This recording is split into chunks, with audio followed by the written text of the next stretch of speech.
Student, आज हम पढ़ेंगे introduction of chemistry, introduction of trigonometry. ठीक है, तो इसमें हमारा क्या होता है, एक हम ले लेते हैं राइट एंगल ट्रायंगल, जिसमें ए बी सी इस तरह से राइट एंगल ट्रायंगल है। अगर हम इसमें एंगल ए की बात करते हैं, सभी एंगलों के लिए जितने हमारे ये 6 क्या होते हैं, हमारे कोऑर्डिनेट होते हैं, sign A, cos A, trigonometry में पहली बार है।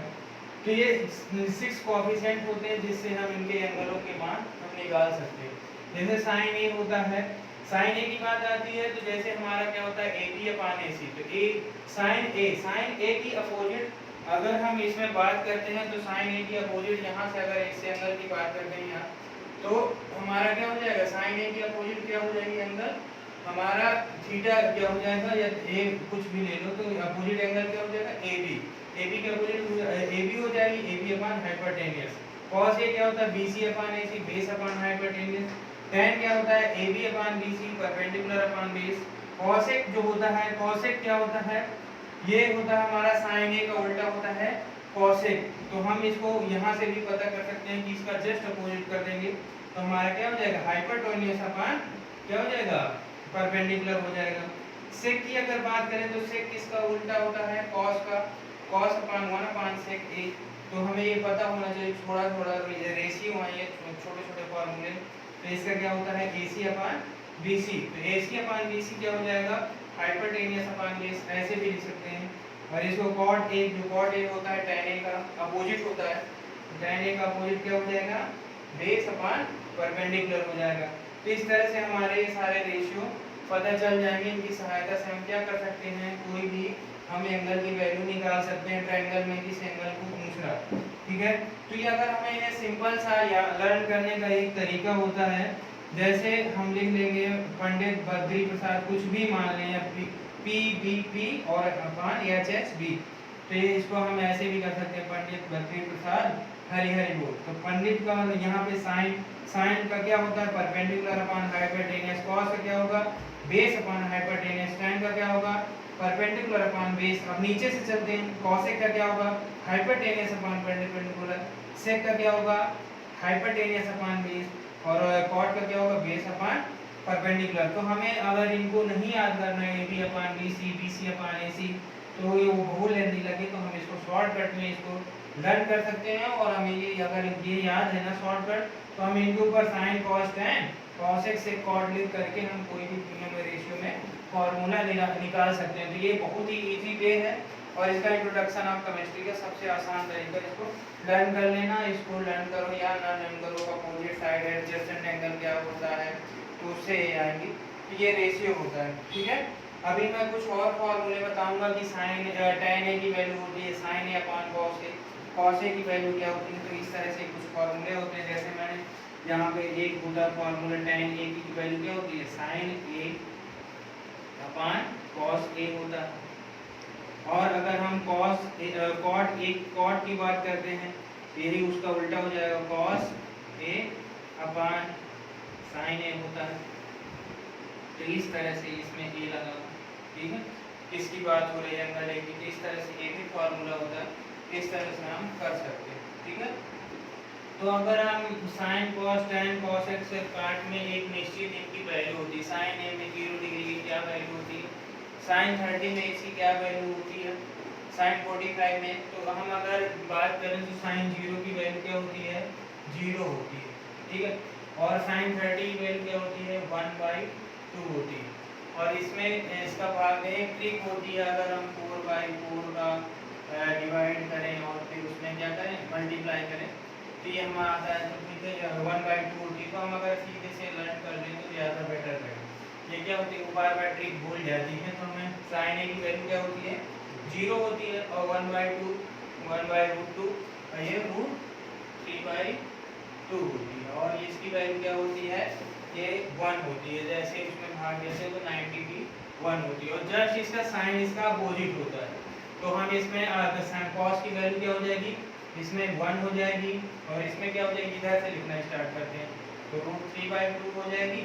और ये जैसे इस नंबर पे, तो ये यहीं पे आ जाएगा 1/√2, और इसकी हो जाएगी 1/2, और इसकी हो जाएगी साइन कॉस 90 की वैल्यू क्या हो जाएगी, 0 हो जाएगी। अब अगर इन दोनों को हम एक दूसरे से डिवाइड कर दें, इन दोनों को, इसको इससे डिवाइड करते हैं, इसको इससे डिवाइड करते हैं, इसको इससे, तो हमें क्या पता चल जाता है, tan की वैल्यू पता चल जाती है। ठीक है, अगर हम 0 और 1 का डिवाइड करते हैं तो हमें 0 ही मिलेगा। ठीक है, अगर √1/2 और √3/2 का डिवाइड करते हैं, कैसे, 1/2 डिवाइड द √3/2, तो ये 2 से 2 कट जाता है, तो हमें क्या मिलता है, sin 60 में हमें sin 30 में √1/√3 कुछ ऐसे मिलता है। जैसे यहाँ पे डिवाइड करें तो 1 बाई क्या है हमारा, √3/2 है, और इसमें अगर हम डिवाइड करें तो ये क्या हो जाता है हमारा, ये ऊपर पहुँच जाएगा, डिवाइड करते हैं 1/2 का, तो ये क्या हो जाएगा, ये नीचे चला जाएगा, तो 2/√3 इंटू क्या हो जाएगा हमारा 1/2, 2 से 2 कट जाएगा, तो हमारा जो आंसर आ जाएगा 1/√3 आ जाएगा। तो यहाँ पे इसकी tan 30 की वैल्यू होती है 1/√3 होती है। ठीक है, तो मैंने एक को बता दिया है कि tan इसको एक दूसरे से भाग देना है, तो ये हमें आ जाएगा, और 1/√2 का भाग देंगे तो हमारा 1 आ जाएगा। ठीक है, और इसमें इसका भाग देंगे तो हमारा √3 बचेगा, और 0 में से 1 का भाग दिया था तो हमारा 1 में क्या आया था, अनडिफाइंड है, कभी 0 से भाग ही नहीं जा सकता, और ये 1 में से 0 को भाग देंगे तो ये नॉन डिफाइंड हो जाएगा, हम इसको डिफाइंड नहीं कर सकते, नॉन डिफाइंड। ठीक है, अब आता है हमारा ये कॉसेक। तो कॉसेक क्या होता है, कॉसेक की वैल्यू हमें लर्न कर, इसका जस्ट अपोजिट होगा, तो ये क्या हो जाएगा, नॉट डिफाइंड, नॉन डिफाइंड हो जाएगा, और ये क्या हो जाएगी, ये कॉसेक 0 की वैल्यू नॉट डिफाइंड होती है, और 30 की वैल्यू होती है 2। ठीक है, और ये होती है हमारी इसकी cos 45 की कॉसेक 45 की वैल्यू होती है √2, और कॉसेक 60 की वैल्यू लिखेंगे तो क्या हो जाएगा, 2/√3 हो जाती है हमारी ये वैल्यू। इस तरह से होता है, ठीक है, तो ये 2/√3 हो गई, और इसकी जो वैल्यू होती है 1 होती है, तो इस तरह से हमें लिखना। अब हम सेक की वैल्यू लिखेंगे, जस्ट इसको हम क्या कर देंगे, जिसको लर्न करना है तो इसको जस्ट अपोजिट कर देंगे, जैसे साइन में हम साइन की कॉस की लिख दी थी, तो इसमें क्या कर देंगे, इसका 1 हो जाएगा, इसका 2/√3 हो जाएगा, इसका √2 भी रहेगा, यहाँ पे 2 हो जाएगा, और यहाँ पे क्या हो जाएगा, नॉट डिफाइंड को हम इससे भी रिप्रेजेंट कर देते हैं। ठीक है, आगे समझ में, अब ये हमारा लिख गया, अब हमें किसकी लिखना है, सेक की लिखना है। सेक की वैल्यू जो होती है हमारी, सेक की लिख गई ये सारी नॉट डिफाइंड हो गया। अब हमारे पास लास्ट कौन सा बनता है, कॉट ए। कॉट ए में ये हम क्या कर देंगे, इसको ये हमारा हो जाए, इन दोनों में हम भाग दे देंगे, तो इसमें हमें नॉट डिफाइंड प्राप्त हो जाएगा। इसमें अब जैसे हमने यहाँ पे डिवाइड किया था, तो जस्ट इसमें क्या करना है, इन दोनों को डिवाइड करना, तो √3 आ जाएगा, और यहाँ पे आ जाएगा 1, √2 में √2 को भाग देंगे तो क्या हो जाएगा, 1 आ जाएगा, और यहाँ पे आ जाएगा 1/√3 आ जाएगा, और यहाँ पे क्या आ जाएगा, 1 से 1 डिफाइंड में भाग देंगे तो ये क्या हो जाएगा, 1 से 1 डिफाइंड में भाग देंगे तो 0 हो जाएगा। सिंपल सी बात है, तो ये हमें याद करने की ज़रूरत है, और ये हमारे फॉर्मूले हमें रेशियो और कभी आगे क्वेश्चन लगाएंगे तो हमें उनमें यूज होगा। tan 30 की वैल्यू रखनी होगी, tan 45 की वैल्यू, तो अगर हमें ये टेबल याद है तो हमें बहुत आसानी होती है, कोई भी क्वेश्चन लर्न करने में बहुत आसानी हो जाती है। ठीक है, तो ये हमें याद करना है, बनाना भी सीखना ही कैसे है। हमें अगर साइन याद कर लेंगे तो कॉस हम लिख सकते हैं, tan अगर इन दोनों को भाग दे देंगे तो हमें tan प्राप्त हो जाएगा। फिर अगर हम कॉसिक लर्न कर लें तो हम इसको उल्टा करके लिख सकते हैं, फिर इन दोनों को भाग दे दें तो हमें कॉट की वैल्यू प्राप्त हो जाएगी। ओके, देखो हमारे एनसीईआरटी एक्सरसाइज 8.1 का पहला क्वेश्चन क्या कह रहा है, कह रहा है कि ट्रायंगल एबीसी, एक ट्रायंगल है ए बी सी, ठीक है, राइट एंगल बी, बी हमारा क्या है, राइट एंगल, ठीक है, ए बी हमारी 24 सेंटीमीटर, ये हमारा कितना है 24 सेंटीमीटर, क्वेश्चन कह रहा है। ठीक है, और BC की वैल्यू हमारी 7 सेंटीमीटर। ठीक है, ये है, हमें हाइपोटेन्यूस नहीं पता। ठीक है, तो कह रहा है डिटरमाइन, वैल्यू निकालो। क्या क्या वैल्यू निकालनी है? पहले में साइन ए बताओ क्या होगा और कॉस ए क्या होगा। ठीक, सिंपल सी बात है, हमें हाइपोटेन्यूस की जो थ्योरम होती है पाइथागोरस थ्योरम, अगर हम उसको लगाते हैं तो हमें AC पता चल जाएगी। क्या होती है हमारी हाइपोटेन्यूस की theorem? AC square equals to क्या होती है?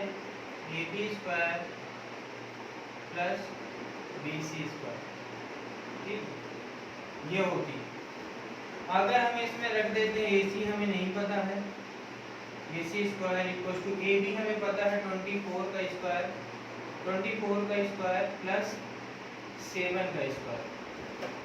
ठीक है, तो ये हमारे क्या होगा? AC square. तो AC स्क्वायर इक्वल्स टू, अब हम इनका स्क्वायर निकाल लेंगे। 24 का स्क्वायर कितना होता है? 24 × 24 कर लो, या तो लर्न कर लो, सबसे इजी वे है। नहीं लर्न करना आता तो मल्टीप्लाई करना पड़ता है। ठीक है, तो 4 4 जा कितना होता है? 16 और 4 2 जा 8 और 8 1 96, और यहाँ पे 24 4 जा 96 होता है, और यहाँ पे कितना हो जाएगा? 2 4 जा 8 और यहाँ पे 2 2 जा 4 हो जाता है, यहाँ पे आ जाएगा 6 और 9 और 8 कितना होता है? 7 और 5 576। तो ये हमें कितना मिल गया? 576 मिल गया। ठीक है, 576 मिल गया, प्लस 7 का स्क्वायर 49 होता है। इसके लिए मैं ये बताऊं, कहीं भी स्क्वायर का यूज हो जाता है।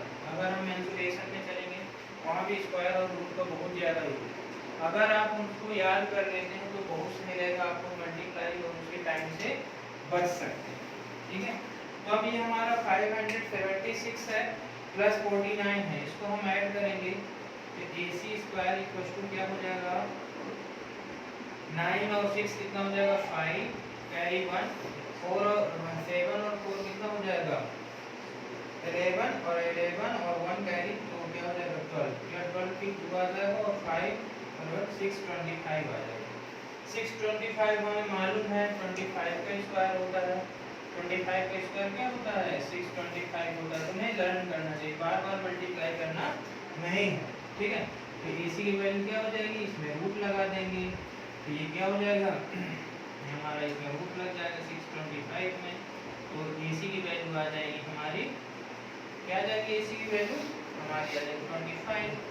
ये हमें पता चल गया कि AC हमारा 25 सेंटीमीटर है। ठीक, तो अब हमें क्या क्या निकालना है? पहला कह रहा है साइन A बताओ। साइन A क्या होगा? साइन A × कॉस A बताना है। साइन अलग अलग तरह कॉमा लगा रखा है, सॉरी। ठीक है, तो हमें साइन A बताना है। साइन A अभी मैंने फॉर्मूला बताया था, क्या होगा? साइन A का क्या होता है फॉर्मूला? परपेंडिकुलर अपॉन हाइपोटेन्यूस होता है। ऐसे लिख भी सकते हो, परपेंडिकुलर अपॉन हाइपोटेन्यूस, या ऐसे इसको इस तरह भी लिख सकते हो कि AB अपॉन क्या हो जाएगा? AC, और AB की वैल्यू क्या है हमारे पास? 24, तो 24/25, ये हमारा क्वेश्चन का क्या हो जाएगा? आंसर हो जाएगा। ठीक है, तो इसको उतार दो।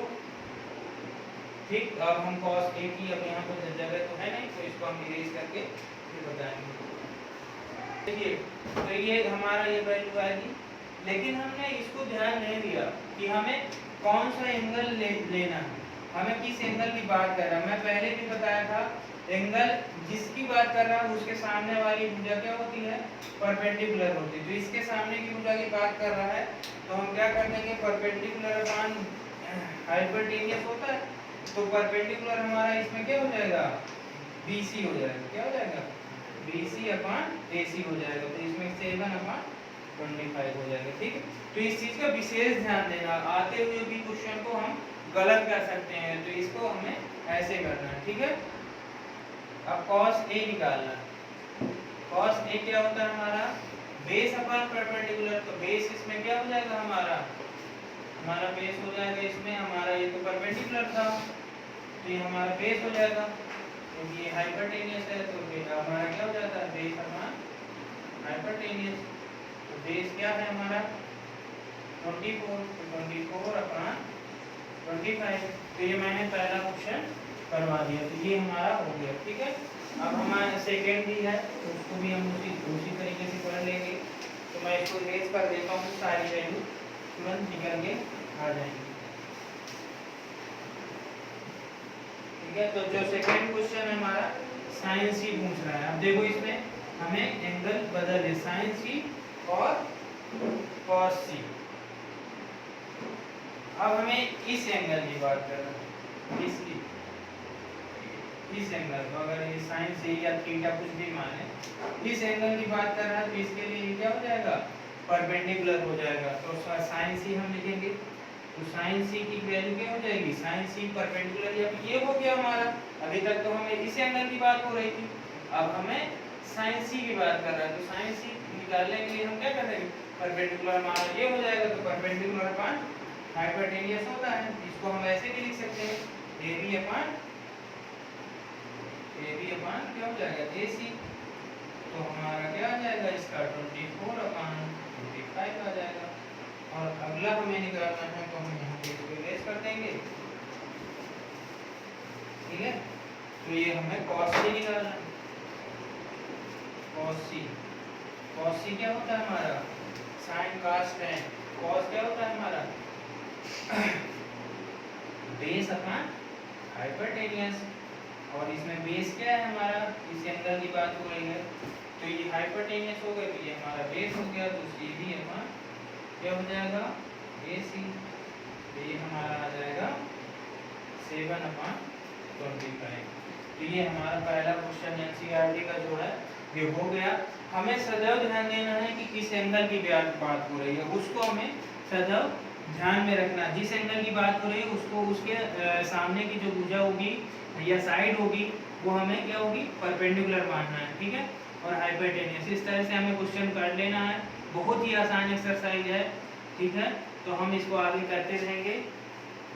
ओके, हमारा सेकंड क्वेश्चन है, कह रहा है कि फिगर 8.13 को देखिए। 8.3 का मैं फिगर बना देता हूँ, इसे ड्रॉप आउट कर देता हूँ। ठीक है, ये है हमारे पास P Q R, ये हमारे पास फिगर है।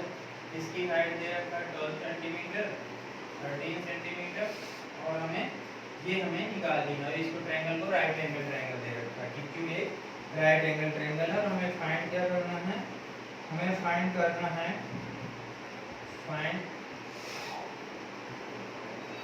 हमें जो फाइंड करना है वो होगा हमारा फाइंड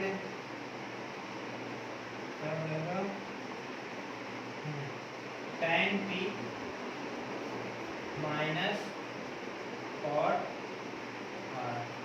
अगर हम QR नहीं निकालेंगे तो हम कैसे फाइंड करेंगे, तो सबसे पहले हम QR को फाइंड कर लेंगे। तो QR को फाइंड करेंगे तो इसमें इन ट्रायंगल यहाँ पे लिख देंगे, इन ट्रायंगल PQR में PQR में हम क्या करेंगे, पाइथागोरस थ्योरम लगा देंगे। तो PR का whole square equal to QR का होल स्क्वायर प्लस QR का होल स्क्वायर प्लस क्या हो जाएगा, PQ का होल स्क्वायर। ये हमारा इसमें रखेंगे वैल्यू। तो PR की वैल्यू हमें 13 का होल स्क्वायर दे रखा है, 13 का होल स्क्वायर। QR हमें नहीं पता है, और ये हमारा PQ क्या हो जाएगा, 12 का होल स्क्वायर। ठीक है, तो ये 13 का होल स्क्वायर कितना होता है, 169। मैंने पहले भी बताया था, इनको हमें याद करके रखना है। और ये QR का होल स्क्वायर, और ये कितना होता है, 144 होता है। अब अगर हम इसको इधर ले आए तो QR का होल स्क्वायर इक्वल टू क्या हो जाएगा, 169 माइनस 144। तो इसमें अगर हम 169 में 144 25 आएगा, लेकिन मैं दिखा देता हूँ 144, यहाँ पे 5, यहाँ पे कितना आएगा 2, तो 25 आ गया। तो हमारा जो QR का होल स्क्वायर इक्वल टू 25। ठीक है, और यहाँ पे QR की वैल्यू क्या हो जाएगी, रूट लग जाएगा इसमें 25, तो ये किसकी वैल्यू होती है 5 की, तो हमारे पास क्यू आर जो निकल के आया 5 आया। ठीक है, तो ये 5 हो जाएगा। अब हमें जो भी कह रहा है वो हम निकाल लेंगे। ठीक है, तो मैं समझता हूँ ये समझ में आ गया होगा, तो मैं इसको इरेज कर देता हूँ यहाँ पे ही कर देता हूँ। टेन जैसे मैं मुझे क्या निकालना है, टेन पी निकालना है, टेन पी निकालना है।